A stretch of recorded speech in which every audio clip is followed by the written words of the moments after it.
Welcome to the Magic in the Cloud podcast, where exceptional visionaries reveal the personal journeys behind their remarkable success. This is a conversation with leaders who've transformed industries by navigating pivotal moments, making bold decisions, and cultivating extraordinary teams. We explore the turning points that define their careers, those instances where intuition met strategy and everything changed. It's an intimate look at the leadership philosophies that drive revolutionary outcomes, with cloud solutions as the quiet enabler. Here are your hosts, Joseph Griffith and Ryan Golombeski. Hi, everybody. Welcome to another episode of Magic in the Cloud. My guest today, he spent nearly 2 decades at the helm of one of the region's most impactful nonprofits, leading with vision, courage, and relentless positivity. Now he's stepping into a new career as a consultant, speaker, success coach, bringing all that contagious energy and wisdom that feels tailor-made for these days. And what really drives him is not just leadership, it's legacy, transformation, and a deep-rooted belief that faith and focus can change everything. I am so honored to say hello to my next guest, Marcus Allen. Welcome to Magic in the Cloud, Mr. Marcus Allen. It's great to be a part of the magic, my friend. Thanks for having me. Yeah. Hey, you've led a nonprofit for, I don't know, man, 17 years, I think. You're launching your own firm. You're starting a podcast and a radio show.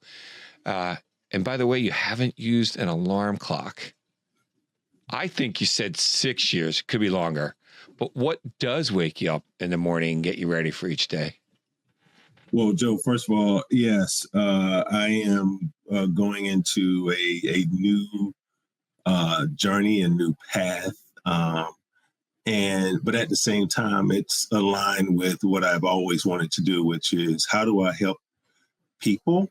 And I'm continuing to hone like what demographic, what group of people am I trying to help? And so those years of leadership in both for-profit and nonprofit, I've been helping families and communities and doing like being a partner with government and corporations and their CSR and all types of things. And now I'm looking to take all of that leadership that I've learned and feed it into other leaders, because now I'm thinking about, to your point, legacy. And when I think about legacy, and I'm not getting any younger, 53 years old, I'm just like, oh my God, I'm seeing this time go by faster and faster. And it's like, and I'm never really satisfied. And so I'm just like, I gotta have more impact. And I was like, well, the best way to do that is other leaders who are on their journey, and how can I help them to have more impact? And now I can multiply my effort. And so, success is impact. I can measure both in peace and in terms of how I feel, and also how many people I can help. Right. And so, I'm like waking up by that each and every day. I'm waking up with, as I told you, without an alarm clock, 4:30, 5 o'clock at the latest. And I'm just like, I open my eyes like, babe, I gotta get up. Like, luckily I can get up and I do my savers and I go to the gym and work out. But then say, like, I don't want to work out 7 days a week. So sometimes I just wake up like, babe, I gotta get up. I don't know what I'm gonna do, Joe, but I'm getting up, right? Because I just feel that there's something for me to accomplish each and every day, even if it's rest, right? I'm getting up to rest. Like, okay, the stuff that I love to do when I'm resting, play golf, look at a movie, things of that nature. And so, yeah, there's this internal clock that is pushing me to get my 6 or 7 hours of sleep a night and then get out and get after it. I think what I hear you saying is having purpose gets you up in the morning. Absolutely. And I do want to ask you about what you didn't expect to learn in these last 17 years before you're making this transition. So keep that back in mind. Like, I never thought I'd learn this or that, but I just want to stay on the purpose for a second, because there are a lot of things that go into what's important to do each day. My personal philosophy, though, is it starts with purpose And it starts with accepting the standard of living that comes with that purpose. We all have to remember, right? There's certain professions and certain types of lifestyles that people want, but you have to be okay with that. And then once you have that foundation, then, you know, how God fits into your life, how family fits into your life, all the things can wrap around that. But you have to wake up each day with purpose. Any ideas as to what turned that light bulb on? I mean, people will be listening to this going, yeah, but how do I do that? Like, how do I turn that light bulb on? You may or you may not have an answer, which is totally cool. I'm curious as to what do you think flipped the switch around purpose? So for me, you know, I know this is going to sound like a, you know, a canned answer, but it's true. It's like, it started with at least this sort of intensity started with my wife when I met my wife. I met her about 5.5 years ago, and I'm out dating or whatever, and I meet this woman, and we start having conversations, and I'm interested, and she can see that I'm interested, and she asked me a question. She said, "Do you hear God?" Hmm. And at the time, if I'm honest, I'm thinking, well, if I answer this truthfully, I may not get what I want, you know? And something just said, just answer the question, answer it honestly and transparently. Because sometimes, there's a difference between honest and transparency, right? Honest is saying, answering the question truthfully. But transparency is also telling the person what they don't know to ask. And I wanted to be transparent with her. And I said to her, I grew up in the church, but God and I have been beefing for a number of years. And my relationship with God is not where it should be. And she turns to me and she says, "Oh, I'll tell you what, when you get that together, call me." And so, motivated by this desire to get to know this woman better, sure. I started to take my relationship with God even more serious. And through our interaction, I began to really focus on scripture, began to really focus on context of the Bible and all of those things. But more importantly, what it led me back to was me. And I began to do this thing where they say go vertical. Most human beings, we live in this horizontal world where everything is about everything around us. But when we go vertical, we understand that no matter what happens, it's all inside of us in terms of our responsibility, our accountability to how we react. Those are my dogs. And so you may hear them from time to time. And so, as I've continued to go through this journey and this path, I've found that the more I focus on me, the more inspired I get each and every day. And the more resilience I build when I'm going through all these storms that will continue to happen throughout our lives. And just going back real quick to something you said, Joe, I read this book. I love to read books. And one of my authors is this guy, Gino Wickman, that I met years ago. Actually, he had me come in and I did a keynote speak for about 2,000 CEOs at the EOS Worldwide Conference down in Orlando about 4 years ago. And he came out with this book called The EOS Life. It's a short read. It's a really good book. And he said, we should be doing what we love, making a huge difference in life, with time for other passions, being compensated appropriately, and doing it with the people you love. And when I read the book, I was like, oh my God, this is amazing. Like I can actually, being a person who grew up, in poverty and episodes of homelessness and all the things that come with poverty, I never really, if I'm honest with myself, I never really got bought into this idea that you can have it all. Like you can actually work a job, do the thing you're passionate about, and then get paid appropriately, right? So that you can do other stuff and have this word freedom, right? To do the things in life that you really want to do. And so that is starting with my wife connecting me back to my heritage of being focused on God and following Jesus Christ as the example, and then going across this spectrum to say, okay, I can see now how that applies in every part of my life. My association with my relationship with God creates a calming feeling.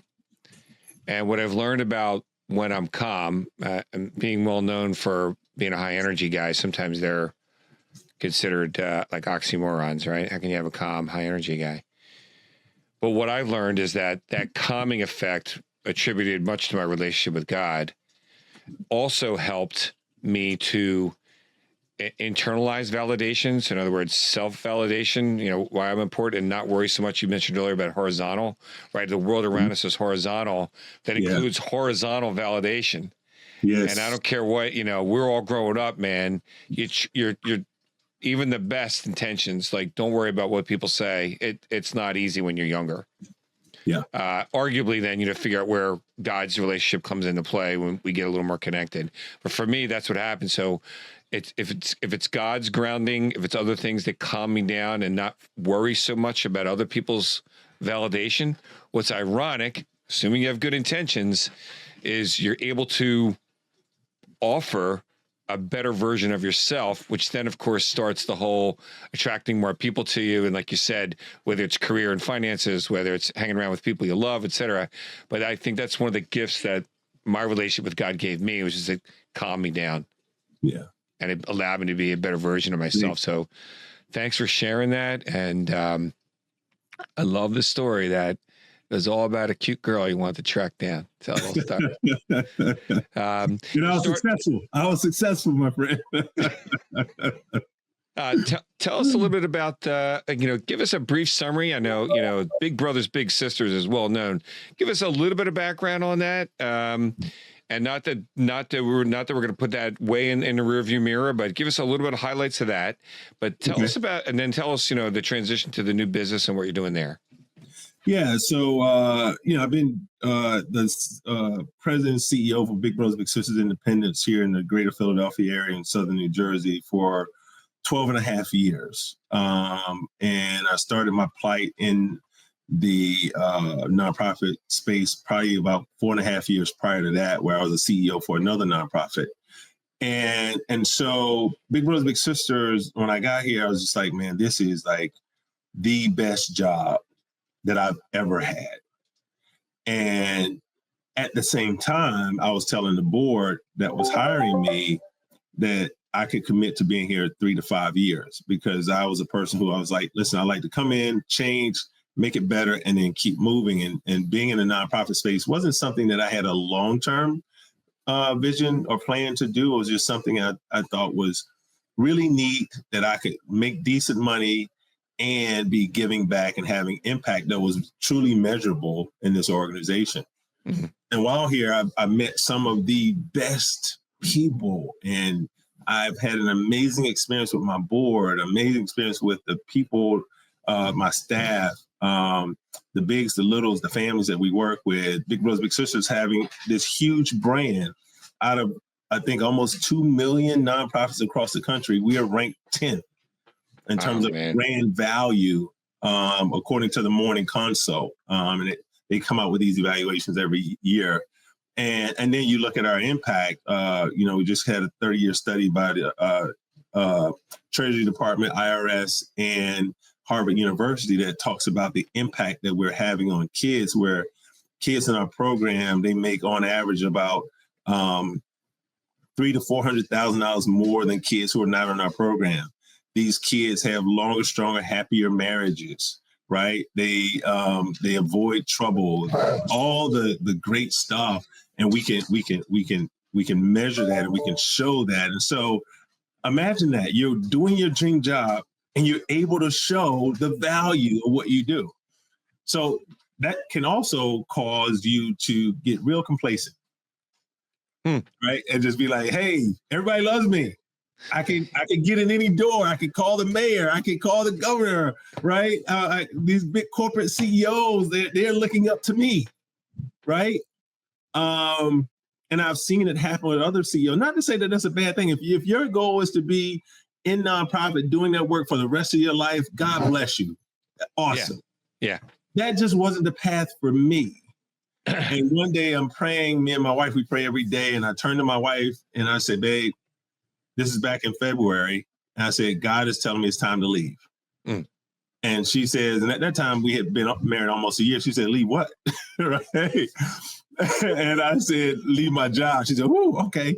Nice. Yeah, sure. You left out a couple words.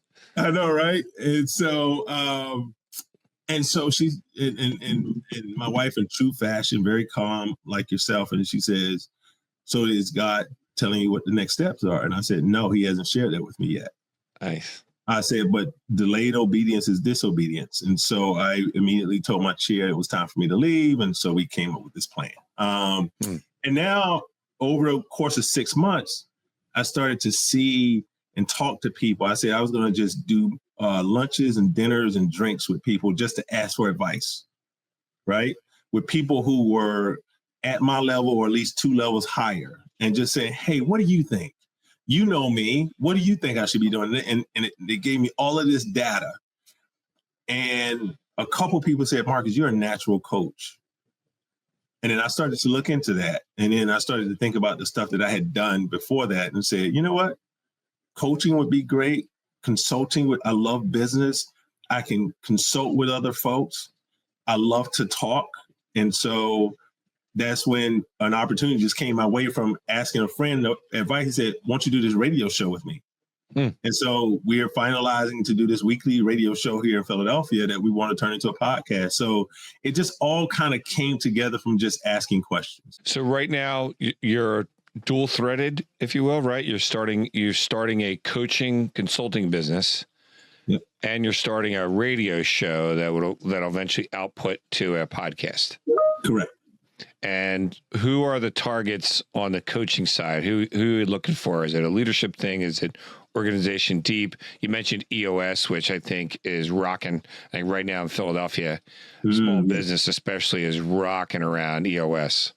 Yeah. So from a coaching and a consulting perspective, I'm looking to help leaders on the executive side, CEOs, C-suite folks, to have their own breakthroughs. Like every person, no matter how you see them, what level they're at, every person's trying to get to the next level. And so I believe that given my experience and some of the tools and reading and principles that I've learned, that I'm ready to put those in place for other folks. So on the coaching side, I will focus on C-suite, CEOs, professional athletes. I'm talking to a professional athlete right now, creatives, folks who just want to break through. And then on the consulting side, I love operations. I love how to set culture, building values throughout organizations. I've been running EOS for 7 years. I've been one of their main speakers. I've been helping to spread that gospel in the nonprofit sector because not enough nonprofits are using EOS. I believe it would be great. Yeah.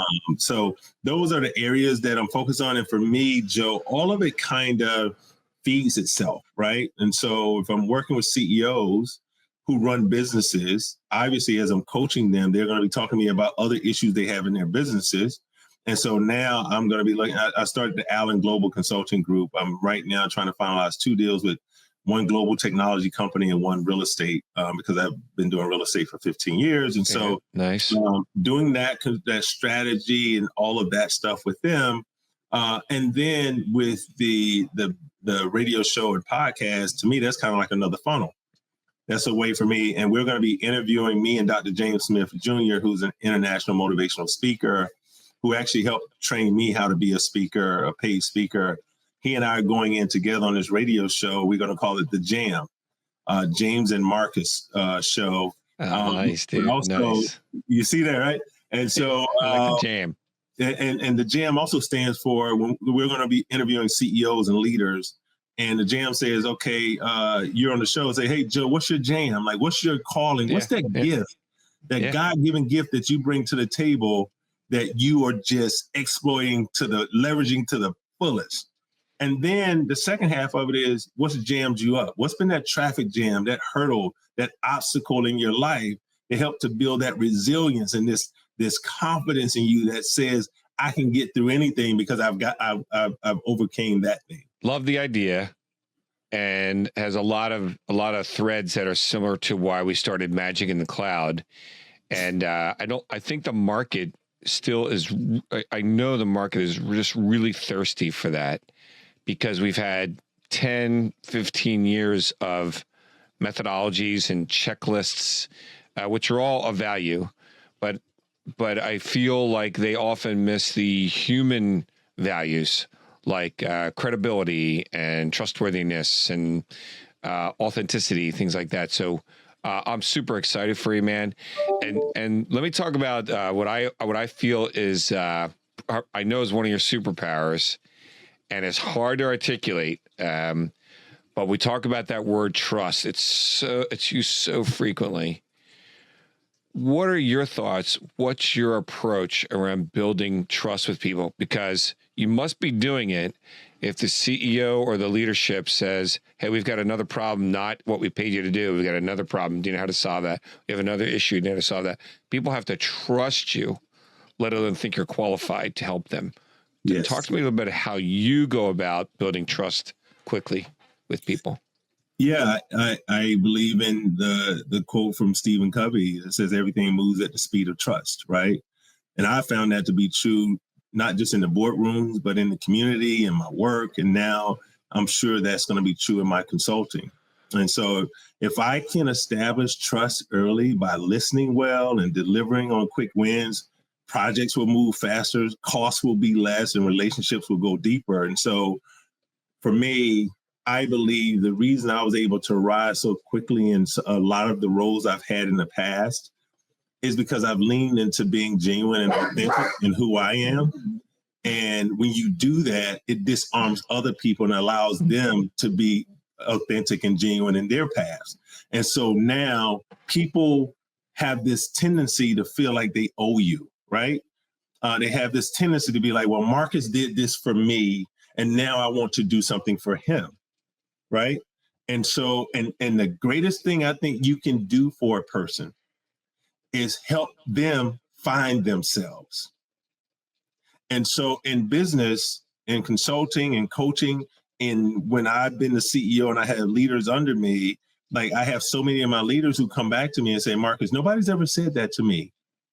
Like, and my team, we do this thing in EOS where we go around each quarter every 90 days and we do this retreat, and each team member sits in what we call the hot seat, and all of our team members tell us what's the one thing, what's our superpower, and then what's the one thing they want us to change. And the last several times my team members have said to me, because you want to be, no matter, we take titles away. Yeah. And we say, okay, we're here for this human being. What can we say to help this human being? And my team says to me, my superpower is I have an incredible ability to tell people the toughest things in the nicest ways. And so my philosophy is, as I'm building trust, it's important for me not to just get stuff off of my chest. It's important for me to get stuff out of my chest and into the chest of the person who needs it. Right. And so for me, that trust, like it just, it's a deposit that just keeps on giving. That's a whole nother podcast, man. How you go about doing that. That's, I know most people just aren't raised that way. Right. That whole movement that Brene Brown started, right? The whole vulnerability thing. Yes. That's not easy, man, to sit and say, look, these are the 3 things you do well. And, you know, these are the 3 or 4 things that you need to work on. And I remember one time I didn't get a job because they said it wasn't mean enough. And really what they meant was not nasty. What they really meant was, hey, you got to be able to sit down and tell Marcus, I love how you do this. I love how you do that. And in order for us to be more successful, you have to do this and you have to do that. I had to learn that skill set. And you know what, dude? Once I learned how to do that, it changed my relationship with my customers, my partners, people that work for me, things like that. So we should make a note of that I think that could be a separate discussion of itself, how you do that, man. Thanks for sharing that superpower. Thank you. And just real quick on that one, Joe, I guess the reaction you got from me, because I'm a words person. So when people use certain words, Sure. and so I think it would have felt better on you if someone said that, Joe, you're not compassionate enough, right? Because when you're really compassionate about a person, you're willing to tell them that they got a boogie in their nose, right? Yeah. And you don't want them walking around with that boogie in their nose, right? And so that's not being mean. That's being compassionate. That's being kind. Yeah, I love it, dude, because this was probably 90 something, right? So in the 90s, we didn't know a lot of words back then. In the 90s, man, it was like, get your sorry butt there before the boss gets there. You don't leave after he leaves, and you got to learn to be mean, right? And today, when people say, Joe, of the 50 qualities that makes a good leader, what's your version of the top 3? I go, must have a plan. Okay. 2, I must have confidence that he or she can execute the plan. Okay. 3, what's number 3? What's number 3? Here it comes. EBITDA, revenue, whatever. Number 3 is must have compassion for stakeholders, customers, employees, etc. People are blown away. I go, listen, I've done the research. Of the 50 things a leader has to have, it's those 3. If you leave out compassion, I feel you're wrong. Right? So pick and choose what you want for 1 and 2 and 4 and 5, whatever, but top 3 has to be compassion for stakeholders. Same. All right. Well, let's get to you personally. I do want to start, people always want to hear, where'd you grow up and who influenced your mindset that you have today? So please share with that. You hinted at a little bit here. I think you mentioned somewhat impoverished, basically could have been homeless. And you talked to us about where you started and who influenced you. Yeah, very modest means. Was born in Techwood Projects in Atlanta, Georgia. Anyone know anything about Techwood Project? It was back then, 1970s. It was one of the toughest projects down south. And not only was I raised partially in Techwood Projects, we were homeless. Like, so even the people in the projects looked down on us because they were like, at least we got, we got government funded housing. You don't even have that, right? And so they're getting the cheese. Yeah, exactly. Like free cheese. A friend of mine said, like, my friends were poor, but we was too poor to afford the OR. We were poor, and so it was it. But my mom was like, and a lot of times people tend to blame the parent because kids are raised in poverty and don't understand like all the other systemic things that played a part in giving people grace for, them not having as many opportunities to fail as others have. And so my mother was a strong Black woman who was raised in this racially divided South and was trying to raise these 3 kids. And so she ended up taking us from there. And then we went to, from urban poverty to rural poverty to Thompson, Georgia, which has about 6,000 people. And talk about segregated. It was very segregated. And she took us to live with our grandmother who lived on a sharecroppers farm where my mother, I didn't find this out till like 4 or 5 years ago. My mom said, yeah, we used to pick cotton, but I was terrible at it because picking cotton, like it has those thorns and it messes your fingers up and all of that stuff. And so here it is. We're a couple generations removed from slavery, but we are still staying in the same sort of houses that they stayed in and seeing the remnants of slavery. And then still seeing people who, when you go where I grew up at in Thompson, they're always like 30 to 40 years behind where the world is, right? There's certain places down south that we're honest with ourselves, like they did not come out of, the civil rights era the way that everyone else did. Yeah. Right? Oh, yeah. Sure. Yeah. Yeah. And so, being raised that way and seeing so many things that I saw, Joe, I think for me, I think people make decisions in their lives depending on how their personality and their values and their resiliency is set up when the storms hit.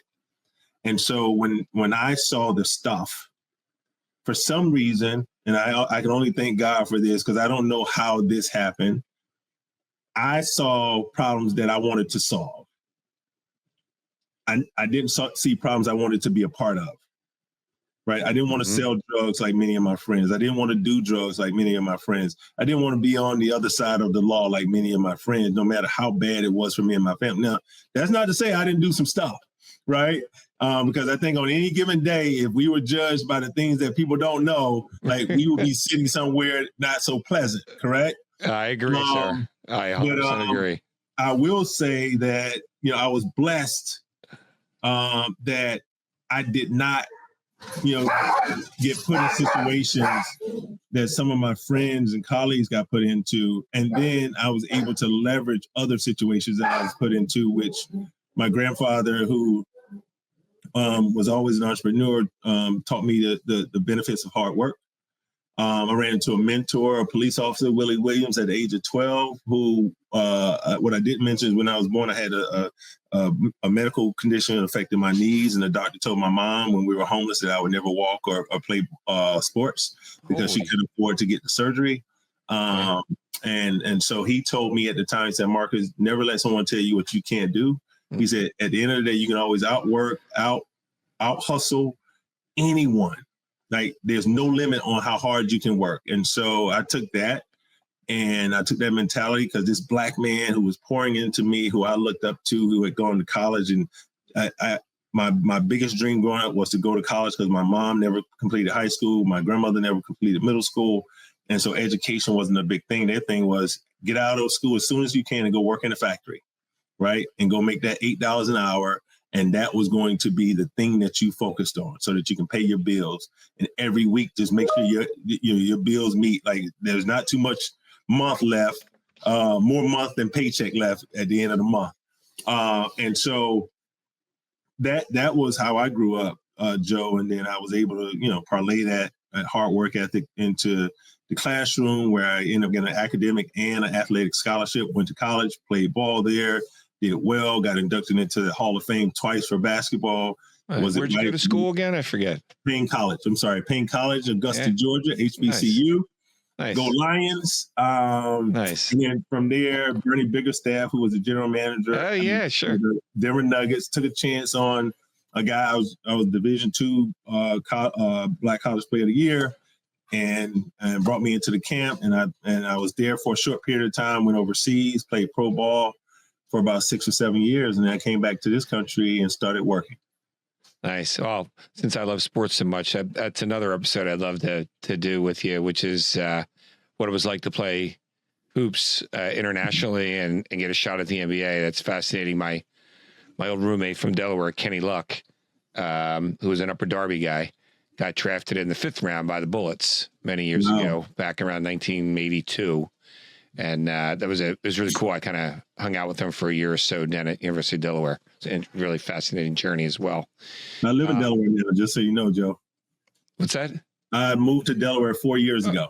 Oh, you are in Delaware. Yeah. It was awesome because they used to call us the melting pot that first year. We had a guy from Japan. Mm-hmm. We had Kenny from Upper Darby, and then we had me from South Philadelphia. And we had a great group, man. It was a lot of fun. Were you a point guard? Well, I didn't play for Delaware. No, let's take a step back.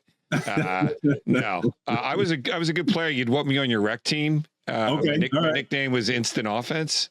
I could come off, like, you remember Hersey Hawkins, who played for the Sixers? Oh, absolutely. Yeah. I could come off a pick all day long and nail a jumper, but ask me to put the ball on the floor, it ain't happening.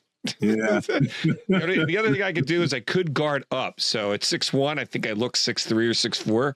So I always got stuck with the 6'4", 6'5" guy, but I could out hustle that guy, as you mentioned before. I don't know if I was the most talented. So I could play some D and I could shoot the rock. It just couldn't ask me to put it on the ground. And yeah, that was Hersey Hawkins' biggest flaw, right? He didn't have a right hand, let alone a left hand. Right. But he could shoot. Hey, I thought about this a lot, and it feels really, really good to talk about it, and I appreciate your support.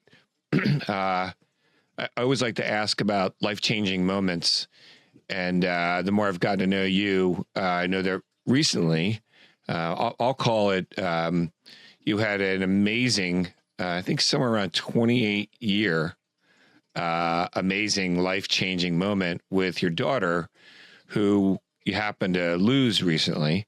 So, again, I know it's sensitive, and I know you feel like telling her story and how she affected you and your family.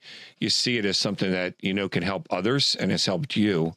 Could you share a little bit about your relationship and the impact of your daughter's life on you and the folks around you?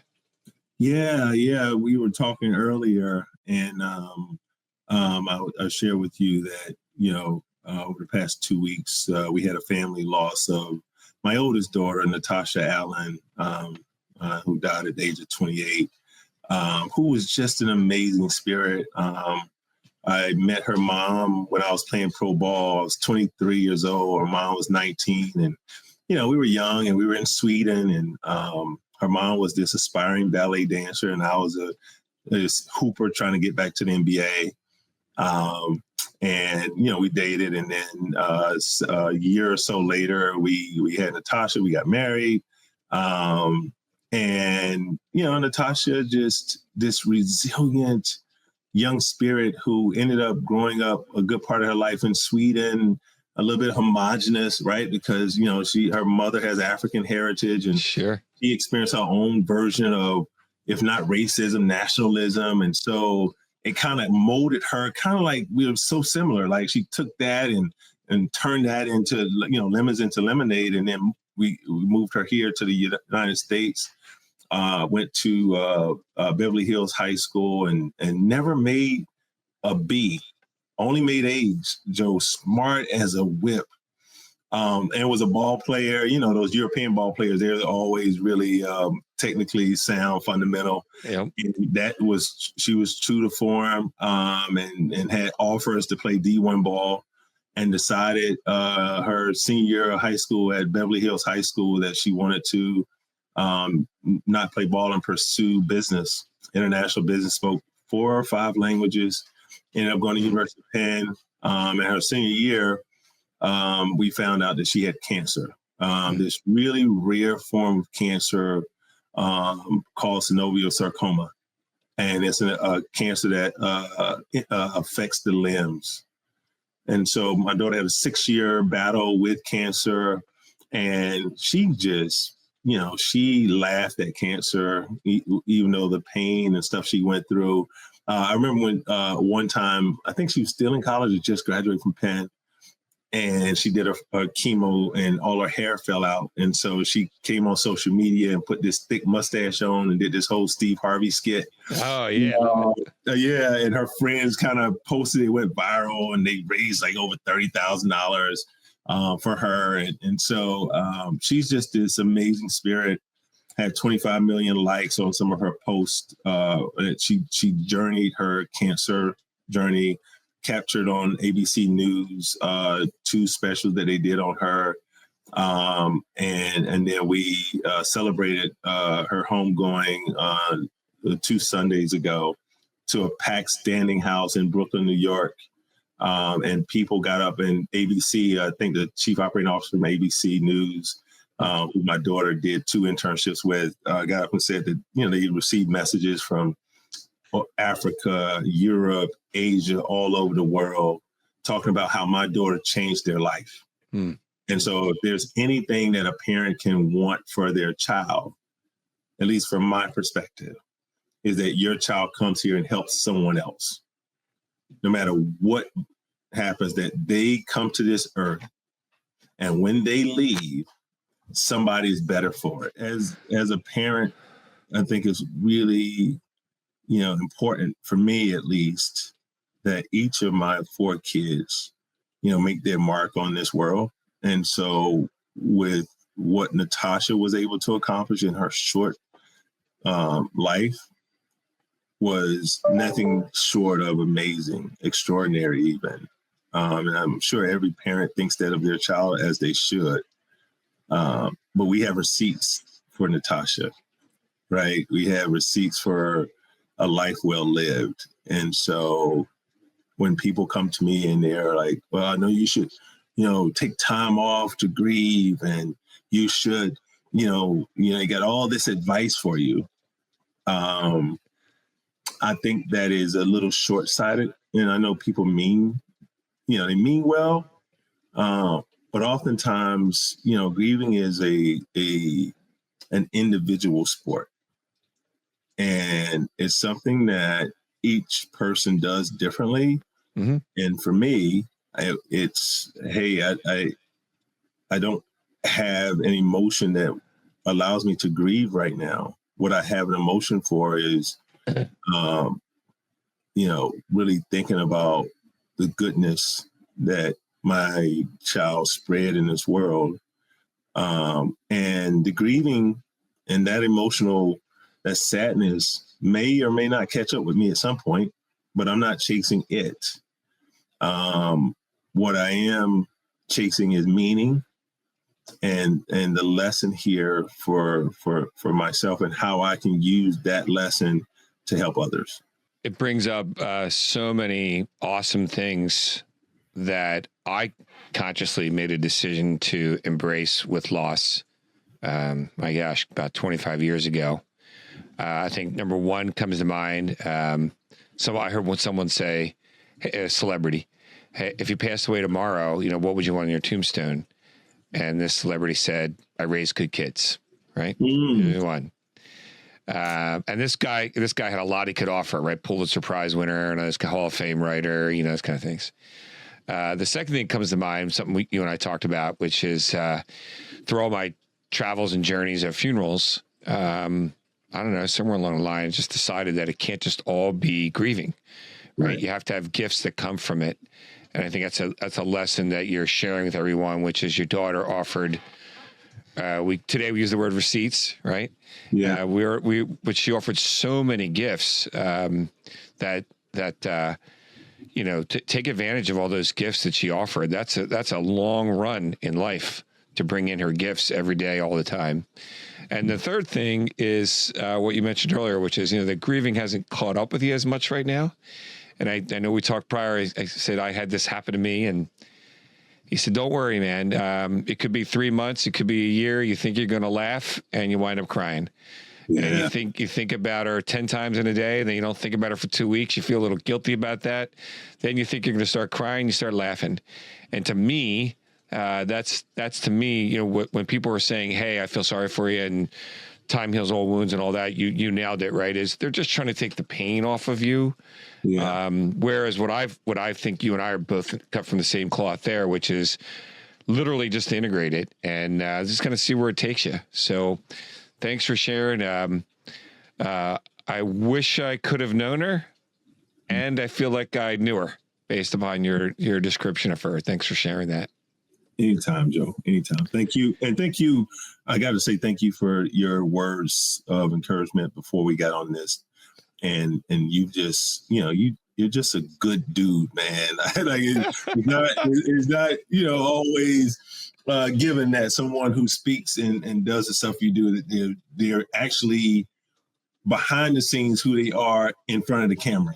And so for me, I'm always, grateful for that because you didn't ask me this, but there's when I'm thinking about leaders and people, genuine, authentic people, I think about this, I learned this years ago, this idea of integrity. And that integrity comes from the root word integer. And integer means like whole number. And so when you look at that definition, it's like, something being whole. And so when I think about integrity, for me to be, and I consider you a whole person. And what I mean by that is your inside matches up with your outside. And so when that happens, that's integrity. And what you find is people who are oftentimes who are depressed and dealing with all types of anxiety and all the other things, oftentimes their inside isn't matching up with their outside. Yep. And there's that battle, right? And so integrity to me is the other piece that because of what I'm dealing with my daughter and other storms that you and I and others go through, that integrity is so important. Yeah. Hey, I think we got to start a whole nother podcast, dude, on all these things. Especially two dudes who think this way. You and I grew up, we weren't allowed to think this way. We were younger. No. Right? At least I remember in the 80s and 90s, I couldn't get the job if I spoke and acted this way. I just had to be like, yo, man, I'm number one. You're number two. Get out of my way. I tell people all the time, make it if you want me on the team, I'll be a lot of fun and I'll compete. If you want to win, get out of my way. We'll win and I'll have no friends. Right. Right. That's how it was 80s and 90s, dude. Right. And my girlfriend at the time, my wife, put my arm around her. We're walking off the field, 17-3. I'm the coach. I play shortstop. I bat third, whatever. I go, Rebecca, what'd you think of that game? Because my friends didn't think I had a girlfriend. I put my arm around her. What'd you think of that game? She goes, Joe Griffith, I'm surprised you have any friends. Oh, wow. So, dude, 80s and 90s, baby. 80s and 90s. That's where it's at. Today, I'm like, nope, that's not me. Love and kindness. But I get a lot more out of love and kindness. Yes, you do, brother. Yes, you do. Every once in a while, this year in a game, some guy was trash talking me for the other team. And I turned around and hit the ball over the right center fielder's head. And as I was running down the first base line, I was yelling, there's your 12 right there. He was telling me to act my age or something like that, not 12 years old. And I hit this ball over the right center fielder's head. And as I was running down first base, I'm yelling, there's your 12 right there. There's your 12 right there. Of course, in the past, right, dude? In the past, I've been listening, like, listen here, you son of a... Think about next time you come. I would have been like that. Like, that guy's dead. What's his name? This time after the game, I'll walk over and go, yo, dude, you made my day. Thanks you made my day, man. He goes, oh, all good fun, brother. All good fun. Don't you know, the next couple of games I come up, he goes, act your age, not your shoe size, something like that. Right. So yeah, dude, it took a long time. Thanks for sharing that. I really appreciate it. And yeah, we could do a whole series on that, man. All right, as we wrap up, before we get your contact info, I guess, dude, a lot of interesting things about you. What, if any, quirky things are there? What's a weird thing, or maybe something that people don't know about you anyway? It doesn't have to be weird, that they might find intriguing. I love the fact you played, pro ball. That's totally cool. I didn't know that. Yeah, I think something like for me, Joe, I'm really relentlessly focused on being better in every aspect of my life, like what the U.S. called the L10 life, right? And so, and Hal Elrod in his book Miracle Morning talks about it as well. And he asked the question. He said, "Have you ever met anyone who said, I don't want to be that happy? Have you ever met anyone who said, I don't want to make that much money?" Right? And so, and he and Gino have been able to articulate this thing that I've been doing for probably 15 years, where I'm pushing myself. So like I climbed Kilimanjaro 2 years ago. I think 2 years before that, I rode my bike across the country, which it took me 51 days. And I did it like 7 or 8 months after I had a hip replacement, which my surgeon told me there was no way I would be able to do it. But as I told you in the beginning, my mentor always told me, never let anyone tell you can't do something. Yeah. I fought a guy boxing in front of 3,000 people at Leo Corson at Temple University, probably 6 or 7 years ago, who had like 20 years experience, and I had never boxed before. I did MMA, but no boxing. And so the thing about me is I'm up for a challenge. I'm up for a dare, particularly if it's something that I've never done before. And so right now I am trying to figure out something that I can do. And now I don't just do it by myself. To your point, I'm thinking about, like, how do I help others do these things? So I took 19 CEOs up the mountain Kilimanjaro, 19 CEOs up and down successfully. Wow. So now I'm trying to think, what's that next thing that I can do that not just pushes me, but I can convince and inspire others to do it with me. That's a quality. I think you said, I'll try I wish we have to summarize that in like one sentence or something, which is, isn't it ironic that if you strive to be, I think, what are they saying? Sirianni of the Eagles, where if you strive to be 1% better every day. Yes. And part of that 1% is trying to transfer and enlighten others around you for that. The irony is you'll be happier, they'll be happier. And it is true. It won't feel like work. Right. So I'm sure people ask you all the time, right? Marcus, how do you do it all? How do you do it all? You're like, listen, when 98% of what you do is happy, each conversation propels you to the next one, each interaction propels to that one. I'm like, it is true. It does not feel like work, and it's not about 24 hours in a day. I think in the last 10 years, one of the most powerful things I learned is a day is a long time. An hour is a long time. And 1 minute, you can get a lot done in 1 minute. Yes. Right? Yes. You can make a difference in 1 minute. I mean, I know we got to wrap up, but the DJ thing that I do is 5 hours to do a wedding. It's 20 hours to actually put it all together, right? Plus the 5 hours of prettiness that you see. There's 15 hours behind that. But at the end of the day, dude, during a wedding, I get 5 chances, 5 seconds long during a 5-hour wedding to make a difference. Right? And you want to talk about the gift, like having to hone that skill, like how in less than 5 seconds, I'm going to get 5 chances. I don't know where they're coming from, when they're going to happen or whatever. But how can you try to make a difference in 100 to 200 people's lives? Like, are you kidding me? And I don't say that to brag, right? And I don't even know if it's a gift from God or whatever the gift is. But I worked my ass off to figure that out. And you know what, man? Once you can do that, so matter that, right? Five, that's 25 seconds. 150 people got impacted, right? You kidding me? You don't think I get a rush out of that? Doesn't make packing up a joy, because that's when I want to quit. Right. When I say goodnight, I want to quit. Right. But it makes it a little easier. So thanks for sharing, man. There's a lot of great stories, man. How can people reach you?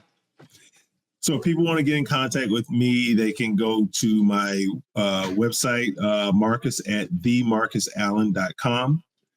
And they could also email me at marcus@allenglobalconsultinggroup.com. Yep. .com. Cool. Yep. Okay, we'll get that right. Yep. Marcus, I can't thank you enough for being on the show today.